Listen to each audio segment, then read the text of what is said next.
अस्सलाम वालेकुम दोस्तों, आज की सबसे बड़ी अपडेट जो थी मार्केट के अंदर वो आपके सामने है। एफईडी ने यहाँ पे मीटिंग की, उसके बाद ये डिसाइड होना था कि रेट कटिंग होगी इस बार या फिर नहीं होगी, या फिर जो नंबर है उसको अनचेंज रहने दिया जाएगा।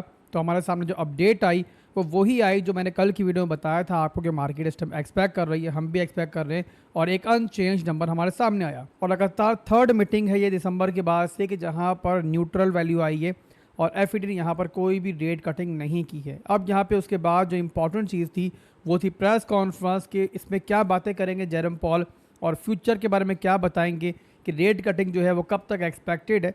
तो बहुत इंपॉर्टेंट पॉइंट जो है वो जेरम पॉल ने इस प्रेस कॉन्फ्रेंस में डिस्कस किए। और पहली बात उन्होंने ये कि भाई हमें कोई जल्दी नहीं है रेट कटिंग की, जो कि सब लोग बात कर रहे थे कि डोनाल्ड ट्रंप जो है यहाँ पे चाह रहे हैं बट ये नहीं चाह रहे। तो वो भी दिखा हमें कि यहाँ पे एक क्लियर क्लैश जो है हमें जेरम पॉल की बातों के अंदर और ट्रम्प की बातों के अंदर दिखा। जेरम पॉल ने दो बातें की हैं बड़ी इंपॉर्टेंट, बताया मैंने पहली बात आपको कि यहाँ पे कोई जल्दी नहीं है रेट कटिंग की, और सेकंड बात उन्होंने ये की है कि भाई जो इस टाइम इन्फ्लेशन बढ़ रही है ना, उसका एक रीजन जो है ट्रम्प की टैरिफ वॉर भी है। इसके अलावा यहाँ पर जो मजीद बातें हुई हैं उन सब के बाद जो लुबे लुबाब बनता है सारी बातों का और जो हमारे सामने एक पूरी तस्वीर बन के आती है वो ये आती है कि मोस्टली यहाँ पर ये चांसेस हैं कि यहाँ पे इस पूरे साल के अंदर जो है ना, अगर हमें कोई रेट कटिंग्स मिलती भी हैं तो वो ज़्यादा से ज़्यादा 2 कटिंग मिल सकती हैं। अब ये यहाँ पे किस टाइम करते हैं ये ज़्यादा देखना होगा आने वाले वक्तों के अंदर, बट बहरहाल फ़िलहाल के लिए यहाँ पे जेरम पॉल की बातों से हमें यही मालूम पड़ रहा है कि अभी अगली बार जो मीटिंग होनी है उसमें भी मुश्किल है कि ये लोग जो है ना किसी रेट कटिंग की तरफ जाएंगे। तो बहरहाल दोस्तों ये बड़ी अपडेट थी हमारे पास एफईडी मीटिंग को लेकर, और मजीद जैसे ही अपडेट आती है अगर मजीद भी यहाँ पे तो मैं इंशाल्लाह शेयर करूँगा। और टेलीग्राम को लाजमी ज्वाइन कर लो। बार बार मैं इसलिए कहता हूँ कि आपने देखा होगा जो भी फंडामेंटल अपडेट्स हमारे सामने आ रही थी मैं वहीं पे शेयर कर रहा था। तो अगर आप वहाँ पे नहीं ज्वाइन हो तो आप लोग जाहिर सी बात है मार्केट की इंपॉर्टेंट अपडेट्स जो है वो मिस करते हो। इसके बाद जो अगली बड़ी अपडेट हमारे सामने आई जो कि मैंने टेलीग्राम पे ऑलरेडी शेयर कर दी हुई है वो ये है कि फाइनली एसईसी ने एक्सआरपी के अगेंस्ट जो केस था उसको ऑफिशियली अब ड्रॉप कर दिया है और ये सारे का सारा मामला जो है अब ऑफिशियली ख़त्म हो चुका है। तो एक बहुत बड़ी विन है एक्सआरपी के लिए। और मेरा ख्याल है कि जो मेरी पुरानी कम्युनिटी है वो इस बारे में मेरा जो एक पॉइंट ऑफ व्यू था वो जानती है कि पिछले पूरे साल के दरमियान जो है बार बार मैं आपको यही समझाता था कि एक्सआरपी चाहे आपको 0.5 के नीचे ही दिख रहा है, बट बहुत जल्द जैसे यहाँ पे इस केस को लेकर अच्छी बात सामने आएंगी तो एक्सआरपी जो है ना एक बहुत बड़ा गेन आपको देगा। और आज आप देखो कि एक्सआरपी की प्राइस जो है कहाँ पर है। तो जिन लोगों ने मेरे साथ एक्सआरपी को उस वक्त लिया था वो आज जाहिर सी बात है बहुत खुश होंगे। तो बहरहाल दोस्तों एक बड़ी अपडेट ये भी थी। इसके अलावा जो अगली बड़ी अपडेट हमारे सामने है वो है कि यहाँ पे पहला सालाना का ETF जो है वो यूएसए के अंदर अब लॉन्च होने जा रहा है। मार्केट को इस हफ्ते के अंदर वो हिट करेगा। और बिटकॉइन इथेरियम के अलावा तीसरा बड़ा एसेट है कि जिसका ETF जो है मंजूर होने जा रहा है, और दूसरा ऑल्ट कॉइन है कि जिसका ETF जो है यहाँ पे लॉन्च होगा। तो बहरहाल दोस्तों कुछ बड़ी अपडेट्स थी यहाँ पे हमारे पास मार्केट को लेकर। इसके अलावा दोस्तों यहाँ पर आज के दिन के अंदर ऑल्ट कॉइन्स ने बड़ा अच्छा परफॉर्म किया है, और कल और आज के दरमियान लास्ट 24 आवर्स के अंदर हमें काफ़ी ऑल्ट कॉइन्स जो है बहुत ज़बरदस्त बाउंस देते हुए दिखे हैं। और मेनली जो बाउंस मिला है ना वो हमें आज जो है चंद घंटों पहले ही मिला है। जैसे कि आप देखो अगर लास्ट 24 आवर के अंदर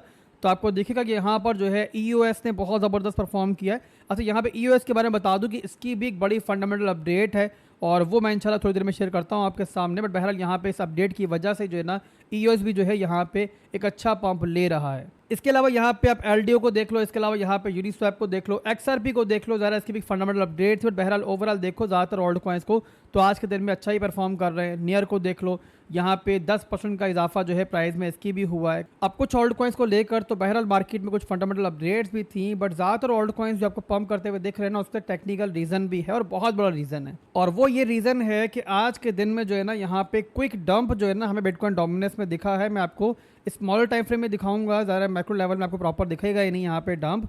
और 1% का ये डंप था, काफ़ी ज़बरदस्त तरीके से 3 कैंडल 4 कैंडल्स के दरमियान ये आया। और यहाँ आप देखो तो 61.63% से डोमिनेंस का एक छोटा सा रिट्रेसमेंट जो है स्टार्ट हुआ और लेकर गया डोमिनेंस को 61% तक। तो यहाँ पे इसी वजह से ऑल्ट कॉइन्स के अंदर आपको 10 से 15% तक का जो एक जंप है वो देखने को मिला।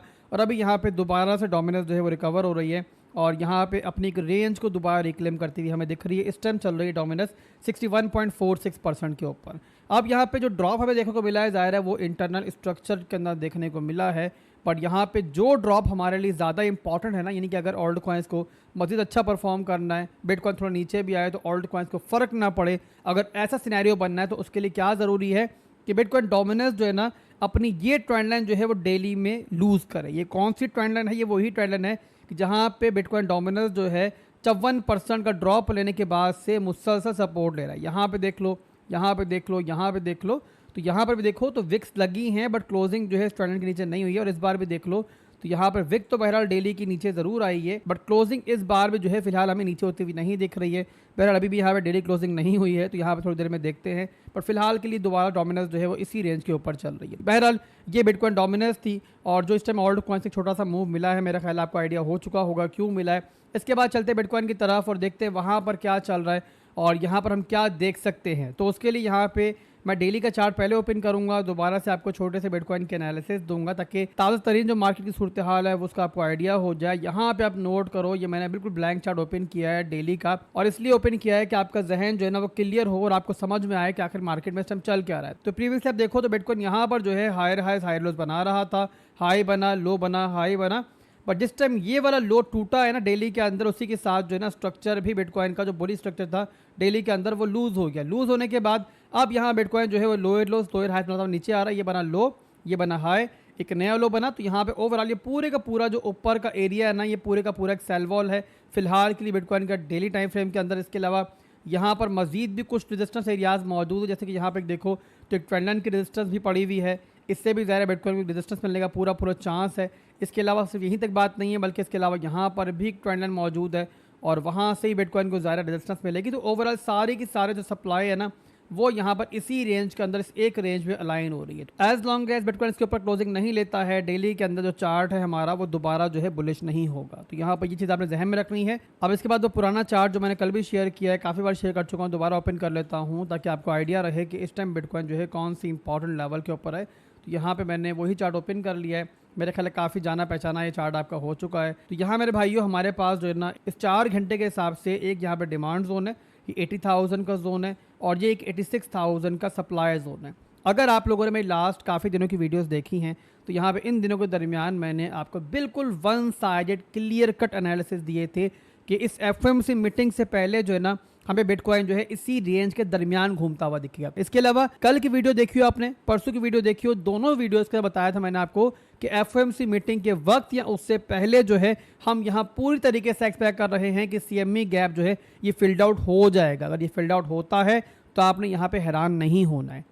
तो आपके सामने के सीएमई गैप जो है फिल्ड आउट हो चुका है। एनीवेज यहाँ पे कल की वीडियो के अंदर मैंने एफएमसी मीटिंग के बाद का जो सिनेरियो आपको बताया था वही मेरे अभी भी 22 हैं और कोई उसमें चेंजिंग नहीं है। यहाँ मैं यही एक्सपेक्ट कर रहा हूँ बिटकॉइन या तो इसी लेवल से ऊपर नीचे होकर इस तरीके से रिजेक्शन ले सकता है, या फिर अगर बिटकॉइन इस लेवल को तोड़ देता है, इन केस अगर थोड़ा सा शॉर्ट स्क्वीज मार्केट में होनी होती है, तो उसके बाद जो सबसे बड़ा लेवल है ना बिटकॉइन के लिए कि जहाँ से बहुत ज़्यादा चांसेस है कि बिटकॉइन दोबारा रिजेक्ट हो जाएगा, वो ये वाला लेवल है। तो आसान जुबान में इतना समझ लो यहाँ पर कि मैं ये एक्सपेक्ट कर रहा हूँ कि इस लेवल को तोड़ने से पहले जो है ना हमें एक लो लगाता हुआ बिटकॉइन दिख सकता है। कौन सा लो लगाता हुआ दिख सकता है, जिसके बारे में आपको याद होगा मैंने डिटेल्ड एक वीडियो बनाई थी, वीकली टाइम फ्रेम के बारे में आपको बताया था कि नीचे के लेवल्स के ऊपर हमारे पास कौन से डिमांड जोन्स है, फेयर वैल्यू गैप है, यहाँ पर हमारे पास 50 मूविंग एवरेज सपोर्ट है। तो वो लेवल्स हैं जो हमें एक्सपेक्ट कर रहा हूँ कि बिटकॉइन यहाँ पे एक रिटेस्ट करेगा, उसके बाद बिटकॉइन फिर एक मेगा रिकवरी की तरफ जाएगा। तो मिड टर्म के अंदर मैं स्टिल पॉजिटिव हूँ। जो मशवरा मेरा पहले था आप लोगों के लिए वही अभी भी होगा कि आप अगर ऐसे ओल्ड कॉइन्स होल्ड कर रहे हो जो अच्छे हैं, यूटिलिटी बेस्ड ओल्ड कॉइन्स हैं,